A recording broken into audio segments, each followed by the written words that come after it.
अयोध्या नाम नगरी तत्रासी लोकविश्रुता मनुना मानवेन्द्रेण या पुरी निर्मिता स्वयं।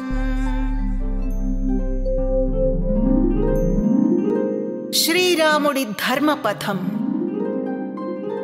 వ్యక్తి ఉన్నతికి, కుటుంబ శ్రేయస్సుకు, సమాజ వికాసానికి, ప్రపంచ శాంతికి, సౌభాగ్యాలకు రామ మార్గమే శ్రీరామ రక్ష అని చాటుతూ ప్రముఖ రచయిత సింహప్రసాద్ గారు వాల్మీకి రామాయణం ఆధారంగా రచించిన రమణీయ రామాయణం శ్రీరాముడి ధర్మపథం అపూర్వ గ్రంథం.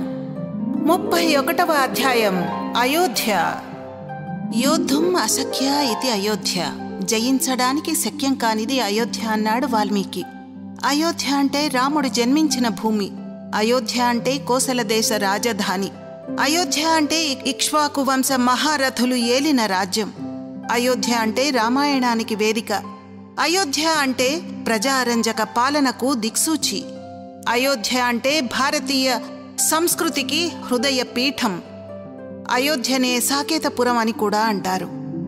అయోధ్య నగరం బాలకాండలోని 5-6 సర్గలను పూర్తిగా అయోధ్య వర్ణనకే వినియోగించాడు వాల్మీకి. అయోధ్య నామ నగరీ తత్రాసి లోక విశ్రుత మనునా మానవేంద్రేణ యా పురీ నిర్మితా స్వయం. కోసల దేశం అనే అయోధ్యను మనువు స్వయంగా నిర్మించాడు. అయోధ్య పొడవు 12 యోజనాలు అనగా 168 కిలోమీటర్లు, వెడల్పు 3 యోజనాలు అనగా 42 కిలోమీటర్లు, నగర వైశాల్యం 7056 చదరపు కిలోమీటర్లు. అయోధ్యను ఎంతో ప్రతిభ కలిగిన శిల్పులు, వాస్తు నిపుణులు శాస్త్ర ప్రమాణాలతో తీర్చిదిద్దారు. చదరంగంలో ఉండే పలకల వంటి నిర్మాణాలు కలిగిన భవనాలు, ఎత్తైన కోట, బురుజులు, ధ్వజాలు, 100ల కొద్దీ శతఘ్నులు ఉండేవి. కోటకు రక్షణగా 100ల కొద్దీ మేలుజాతి గుర్రాలు, వేగంగా నడిచే ఏనుగులు, వృషభాలు, ఒంటెలు ఉండేవి.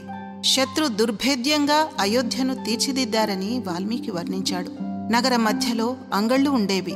సంగీత, సాహిత్య, నృత్య, నాటక, గీతాది కళారంగ నిష్ణాతులంతా అయోధ్యలో నివసించేవారు. అయోధ్య నిర్మాణం. అయోధ్యను బ్రహ్మ మానస పుత్రుడిగా పేరున్న మనువు దేవతల సమక్షంలో నిర్మించాడని చెప్తారు.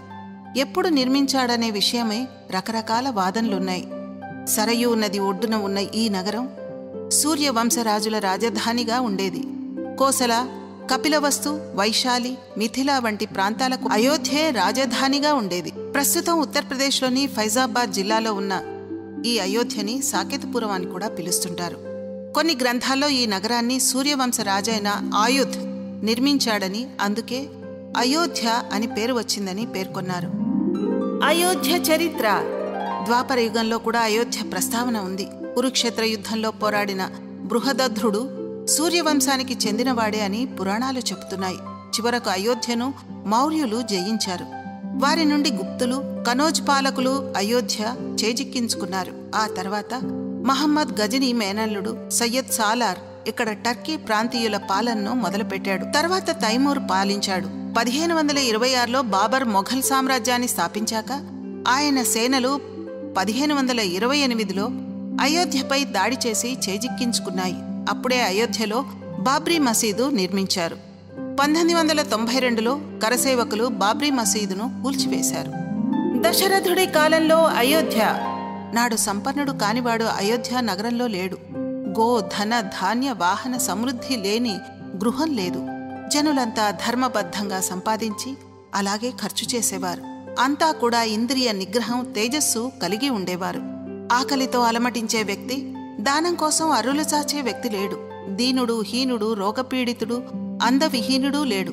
అంతా నుదుట తిలకం ధరించేవారు. మోక్షాపురం. అయోధ్య మధురా మాయ కాశీ కాంచీ అవంతికా పురీ ద్వారావతీ చైవ సప్తైతే మోక్షదాయికా. సప్తైతే మోక్షదాయిక. స్కాంద పురాణం దేశంలోని 7 మోక్షపురాల్లో ఒకటిగా ప్రథమంగా చెప్పబడింది అయోధ్య. ఈ నగరం చేప ఆకారంలో ఉంటుందని స్కాంద పురాణంలో ఉంది. అగ్ని, బ్రహ్మ పురాణాలు అయోధ్యను పాపాలను నాశనం చేసే నగరంగా కీర్తించాయి. యోగిని తంత్రంలో కూడా అయోధ్య ప్రస్తావన ఉంది. అథర్వణ వేదం అయోధ్యను దేవనిర్మిత నగరంగా ప్రకటించింది. భాగవతంలో సుఖమహర్షి రఘువంశాన్ని ప్రస్తావించి ప్రత్యేకంగా అయోధ్య గురించి వివరించాడు. అథర్వణ వేద ప్రశంస అయోధ్య మానవ జీవ చైతన్యానికి ప్రతీక అని చెబుతుంది అథర్వణ వేదం. అష్టాచక్ర నవద్వార దేవానాం పూరయోధ్య తస్యాగం హిరణ్మయ స్వర్గలోకో జ్యోతిషావృతః స్వర్గలోకో జ్యోతిషావృతః. 8 చక్రాలు 9 ద్వారాలు ఉండే మానవ శరీరం అయోధ్యకు ప్రతీక. జనన మరణ చక్రంలో శరీరం తిరుగుతూ ఉంటుంది. వీటితో మోక్షం కోసం యుద్ధం చేయడం సాధ్యం కాదు, ఫలితం ఉండదు. శరీరం అనే నగరంలోని జ్యోతిర్మయ కోశానికి స్వర్గం అనే పేరుంది. అది జీవ చైతన్య స్వరూపమైన తేజస్సుతో నిండి ఉంటుంది. ఈ పట్టణాన్ని బ్రహ్మ సంబంధమైనదిగా తెలుసుకున్న వారికి బ్రహ్మదేవుడు ఆయువు, కీర్తి అనుగ్రహిస్తాడని అథర్వణ వేదమంత్రాలు చెబుతున్నాయి. ఇక్ష్వాకు మహారాజులు అయోధ్యను అతిరథ మహారథులు పరిపాలించారు. వారిలో ప్రముఖుల గురించి సూక్ష్మంగా తెలుసుకుందాం. మాంధాత రాజు అంటే ఇలా ఉండాలి అన్నంత గొప్పగా పరిపాలించాడు. షట్చక్రవర్తులలో ఒకడిగా పేరుగాంచాడు. త్రిశంకుడు సశరీరంగా స్వర్గానికి వెళ్లాలని ప్రయత్నించి విశ్వామిత్రుడి తపస్సు చేత త్రిశంకు స్వర్గం సృష్టింపచేసుకున్న మహారాజు. హరిశ్చంద్రుడు సత్యానికి ప్రతిరూపం. విశ్వామిత్రుడికి ఇచ్చిన మాట కోసం రాజ్యాన్ని, కుటుంబాన్ని త్యాగం చేశాడు. కాటికాపరి అవ్వడానికి సిద్ధపడ్డాడు. సగర చక్రవర్తి లోకంలో ధర్మాన్ని నెలకొల్పాడు. సగరుడు చేసిన అశ్వమేధ యాగంలో భాగంగా అశ్వాన్ని వెతుకుతూ అతని కుమారులు భూమినంతా తవ్వేశారు. అలా ఏర్పడినవే సముద్రాలు. అందుకే వాటికి సాగరాలు అని పేరు వచ్చింది. దిలీపుడు ప్రజలను తన కన్నబిడ్డల కన్నా మిన్నగా చూసుకున్నాడు. కామధేనువు కుమార్తె నందినీ ధేనువు అనుగ్రహం పొందాడు. గోసేవ అంటే దిలీపుడిలా చెయ్యాలి అనేంతగా ప్రసిద్ధి పొందాడు. భగీరథుడు స్వర్గం నుంచి గంగను భువికి తీసుకువచ్చిన ఘనుడు. అంబరీషుడు పరమ భాగవతోత్తముడు. విష్ణు భక్తితో జీవిత పర్యంతం ఏకాదశి వ్రతాన్ని ఆచరించాడు. రఘు మహారాజు అత్యంత తేజోవంతుడైన రాజు. ఇతడి పేరు మీదే రాముని వంశానికి రఘువంశం అని పేరు వచ్చింది. దశరథుడు 10 దిక్కుల్లో రథాన్ని నడిపే శక్తి ఉన్నవాడు. దేవదానవ యుద్ధంలో దేవతలకు సాయంగా నిలబడ్డాడు. శ్రీరాముడు రఘు కులోత్తముడిగా రాజ్యపాలన అంటే రాముడిదే అన్నంతగా కీర్తి గడించాడు. ధర్మానికి మారుపేరుగా నిలిచాడు. నరుడిగా జన్మించి నారాయణుడిగా పూజలందుకున్నాడు. అయోధ్యలో దర్శనీయాలు. రామ జన్మభూమి తర్వాత దర్శించాల్సింది హనుమాన్ఘడ్. అయోధ్యలో ఒక మట్టి దిబ్బపై ఉంది. గర్భగుడిలో అంజనీదేవి బాలాంజనేయుడిని తన ఒడిలో ఎత్తుకున్నట్టుగా ఉండే విగ్రహం. సరయూ నది ఒడ్డున రామ్కి పైడి ఉంది. అక్కడ స్నానాలు చేస్తే శుభాలు కలుగుతాయని చెప్తారు. మోటార్ పంపులతో సరయూ నది నుంచి నీటిని ఇక్కడికి పంపు చేస్తారు. సీతాకి రసోయి, సీత వంటగది. రామ జన్మస్థానానికి వాయవ్య దిశలో ఉంది. ఇక్కడ రామలక్ష్మణ భరత శత్రుఘ్నులు, వారి భార్యలు సీత, ఉర్మిళ, మాండవి, శృతకీర్తి విగ్రహాలు ఉన్నాయి. చపాతీ పీట, కర్ర లాంటి వంట సామగ్రి ఉంది. సరయూ నది ఒడ్డున ఉన్న గుప్తర్ ఘాట్ దగ్గర ఉన్న చక్రహర్జీ విష్ణు ఆలయం ఎంతో ప్రసిద్ధి చెందింది. ఇక్కడ చక్రాన్ని ధరించిన విష్ణుమూర్తి విగ్రహం ఉంది. శ్రీరాముడి పాదముద్రలు కూడా చూడొచ్చు. కవి తులసీదాస్కు నివాళిగా తులసీదాస్ స్మారక భవన్ నిర్మించారు. ఈ ప్రదేశంలో రామ్ చరిత్ మానస్ రచించారని చెప్తారు. అయోధ్య నడిబొడ్డున దశరథ్ భవన్ ఉంది.